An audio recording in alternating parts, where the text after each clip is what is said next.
অঙ্কনের কাছে যাব। অঙ্কন, এই ঐতিহাসিক কোট অ্যান্ড কোট মমতা বন্দ্যোপাধ্যায়ের কথায় ঐতিহাসিক বাজেট দেখে আপনারা নিশ্চয়ই ভয়ে থরথর করে কাঁপছেন। এরকম বাজেট হলো, ভোট আসছে, মমতা বন্দ্যোপাধ্যায় এত ভাতা দিচ্ছেন, বাংলার মানুষ তো ঢেলে ভোট দেবেন নিশ্চয়ই, আপনারা তো আর কিছু করতে পারবেন না, হেরে যাবেন, তাই নয় কি অঙ্কন? আপনারা তো ভয় রয়েছেন আশা করছি। না, এইরকম ভাওতাবাজি আর ধাপ্পাবাজির বাজেট আমি মানে সারা জীবনে দেখিনি। যে পরিমাণে ভাওতা আর ধাপ্পা বাংলার মানুষকে, বাংলার যুব সমাজকে, বাংলার মহিলাদেরকে সার্বিকভাবে দেওয়া হয়েছে, এ নজিরবিহীন। সত্যি কথা, এটা ঐতিহাসিক বাজেট। ঐতিহাসিক বাজেট এ কারণে, বেকার ভাতা বিভিন্ন রাজ্য দেয় সামাজিক সুরক্ষা প্রকল্পে। এতদিন অবধি রাজ্য সরকার নিজে দাবি করে আসতো যে এমপ্লয়মেন্ট ব্যাংক তৈরি করেছিল, সেই এমপ্লয়মেন্ট ব্যাংকে নাম লেখালেই নাকি বেকার ভাতা দেওয়া হয়।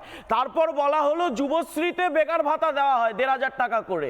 আজকে আবার বলা হচ্ছে যুবসাথী প্রকল্পে বেকার ভাতা দেওয়া হবে। অর্থাৎ টিএমসি, তোরা মরে গেলেও চাকরি পাবি না, তোদের জন্য ভাতা রয়েছে।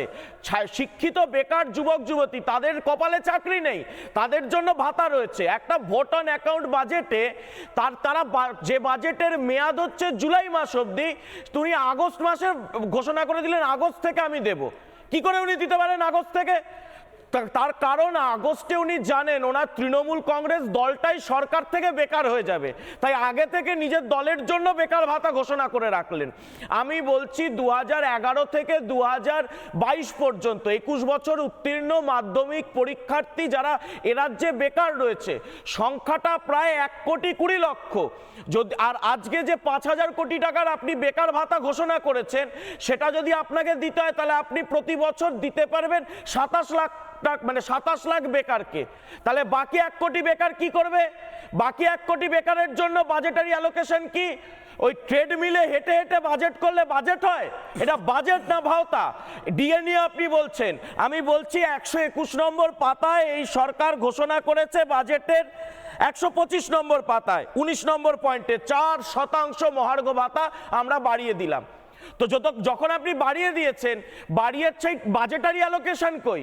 যে আপনি 4% বাড়াচ্ছেন মানে 50 কোটি, 100 কোটি, 150 কোটি, 200 কোটি কিছু তো থাকবে। বাজেটারি অ্যালোকেশনের এক শব্দ উল্লেখ নেই, তার মানে দেবেন না, তার মানে ভোটটা পাওয়ার আগে ভাওতা দিচ্ছেন। সম্পূর্ণটাই একটা বাজেট জুড়ে ভাওতার কথা বলা রয়েছে। বলা হয়েছে কি, উত্তরবঙ্গের উন্নয়নের জন্য 920 কোটি টাকা, উত্তরবঙ্গের উন্নয়ন 2 কোটি মানুষের জন্য 920 কোটি টাকা, মানে আপনি প্রত্যেক মানুষকে 400 টাকা করে বরাদ্দ করছেন। উত্তরবঙ্গের মানুষ এতটা ফেল না। সুন্দরবনের জন্য বরাদ্দ কত? মাত্র 641 কোটি টাকা, মানে উত্তরবঙ্গের সুন্দরবনের মানুষের মাথা পিছু 135 টাকা করে বরাদ্দ করছেন। পশ্চিমাঞ্চলের জন্য যে জায়গায় আপনারা যেতেন জঙ্গলমহল, সেই জঙ্গলমহলের জন্য 800 টাকা বরাদ্দ করেছেন। অর্থাৎ মাথা পিছু পশ্চিমাঞ্চলের 2.5 কোটি মানুষের পেছনে আপনি 200 টাকা করে খরচা করছেন।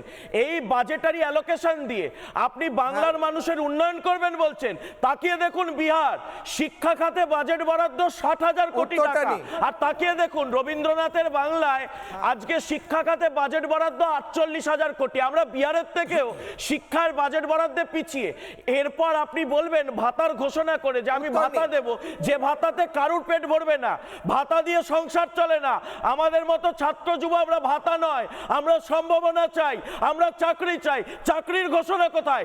ইন্ডাস্ট্রিয়াল পার্ক ঘোষণা করছেন আপনি, চাকরি কোথায়, সম্ভাবনা কোথায়? অঙ্কন বলছে সব শিল্পের জন্য ইন্ডাস্ট্রি কোথায়? অঙ্কন বলছে বিজেপি বলছে গোটা বাজেটটাই ভাওতা। উত্তর নেই, উত্তর নেই অঙ্কন। সৌরভপ্রিয় বাবু উত্তর দিন, কোথায় চাকরি, কোথায় শিল্প, কোথায় কারখানা? গোটা বাজেটটাকে ভাওতা বলছে বিজেপি, উত্তর দিন সৌরভপ্রিয় বাবু। আজকে এই বাজেটটা দেখার পরে, মানে শোনার পরে, এবং এখানে অঙ্কন এবং আমার যা বন্ধুরা আছেন তাদের কথাবার্তা শোনার পরে আমার দিওয়ার সিনেমার একটা ডায়লগ মনে পড়ে গেল। সেটা হচ্ছে যে বিজেপির লোকরা বলে যে হামারে পাস মোদি হ্যায়, অমিত শাহ হ্যায়, হামারে পাস পয়সা হ্যায়, আদানি হ্যায়, আম্বানি হ্যায়, তুম লোগোं के पास क्या है? তো আমরা বলি এই বাজেট দেখার পরে যে হাম লোগোं के पास মমতা ব্যানার্জি হ্যায়।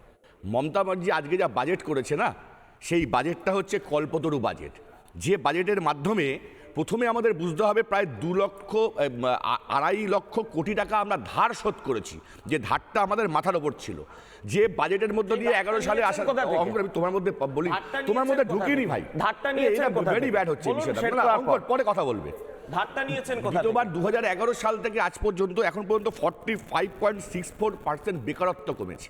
অঙ্কটা কোথায়? কি মনে করে কোথায়? বেকারত্ব? এটার বেকারত্বটা কমেছে, কোথায় যদি এটা চাকরি হয় হয়েছে? তাহলে কি চাকরি কোথায় হয়েছে হিসাব দিন। অঙ্কন না, অঙ্কন, বাজেটে না, না, হিসাব দিন। তোমার এই সময় হাওয়াবাজি প্রশ্ন চলে না। সময় দাও। প্রশ্ন করিনি। এই হাওয়াবাজি কিশোর রায়, চলে না। কিশোর রায়, 45% বেকারত্ব না, না, কমেছে। তুমি দূরে কোথায়? থাকো। এই অসভ্যতা আমি কিন্তু মানব না না, 45% না, বেকারত্ব অসম্ভব কমেছে। আমি এখন মানবো না। জানতে চাই অঙ্কন আমি উত্তর কোন নিচ্ছি। ডিপার্টমেন্টে চাকরি হয়েছে। না, তাহলে কি উঠে যাবো?